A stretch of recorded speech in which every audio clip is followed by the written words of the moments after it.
So this is another video where I'm going to talk about concerts. I go to a lot of concerts. I don't even know how many I've been to this year. I must have already been to about 10 this year and we're only in July at the minute. But yeah, I go to a lot of concerts, and the one question I get asked by a lot of people is, how do you afford it? Like, I get this question all the time. There is one simple answer to that question, and that answer is student finance. Like, literally, I would not be able to afford to do anything or go anywhere if it wasn't for the beautiful thing that is student finance. But this isn't the only reason I can actually afford it. When I plan to go to concerts, I really do my best to do it as cheap as I can. Mainly so I can go to as many as I want, but also so I have enough money to do other things. All concerts are announced in advance. This can be about 2 months in advance. This could be like a year and a half in advance. You've at least got a month to plan what you're doing for this concert. And I always use this to my advantage. I book things in bits. So like, I'll book my concert ticket 1 month, the next month I'll book my hotel, and the next month I book my travel. So my bank balance isn't massively affected at one time. And also, don't leave things to the last minute. I know this is a given, but hotels go up so much in price. Travel can also go up in price, so definitely do not leave it until the last minute. Make sure you've got everything booked with at least 2-3 weeks to go. There's many methods I use to kind of save money. First thing is when I'm booking my travel. Obviously, I live in Plymouth, which is really far away from pretty much everything apart from Cornwall. So whenever I go, I've got to travel quite a lot, which can mean a lot of expense. Most of the gigs I go to, I tend to get the coach. Unless they're reasonably close, then I'll get the train. I know coaches can be a lot longer. I mean, you can get a train to London from here in about 3.5 to 4 hours, but if you get the coach it takes 5.5 to 6 hours. But if you're somebody that doesn't mind travelling a little bit extra, it saves you so much money. Like I said, to go to London, the train tickets are probably at least like £60 return. You go on a coach, and most of the time I can get it for about 20 quid on the coach, sometimes even less. Some megabus deals, it is literally like 50p for a ticket or £5 for a ticket. And really, I know everyone complains about megabus and says, ugh, megabus is so like scabby, but they're really not that bad. I mean, most of them have free Wi-Fi these days.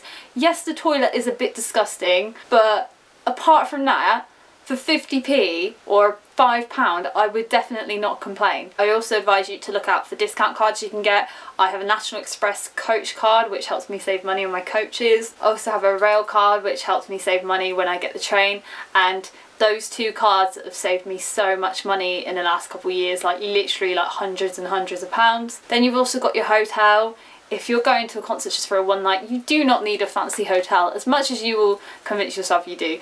You just need a bed. I sometimes, if I'm only going for one night, I don't even need to use a shower. I have a shower before I go and then I have a shower when I get back. Because I'm blessed with non-greasy hair, I can get away with that. So yes, literally sometimes I just need a bed. I tend to go for the cheapest hotel I can find. I always advise you to look out for budget hotels like Travelodge, obviously, because they can be really cheap. But I wouldn't just go for the budget chain hotels, because you can sometimes get cheaper. I've been kind of swaying away from Travelodge and things recently because I found a website called hotels.com, and it kind of lists all the kind of unknown sort of hotels, like things like B&Bs that you probably wouldn't have heard of. There's also reviews on there as well, so you can see if the hotel's really scabby or not, and half the time most of them on there seem to be pretty decent. I mean, I've stayed in ones where they've not even been £50 for the room for the night, and they've sometimes had comfier beds than travel lodges or more expensive hotels that I've been in, so definitely a good website to use. They also have this thing on their website which is like a reward system. If you book 10 nights through their website, then you get 1 night free. The price of the night free obviously depends on the average of the 10 nights you've bought with them.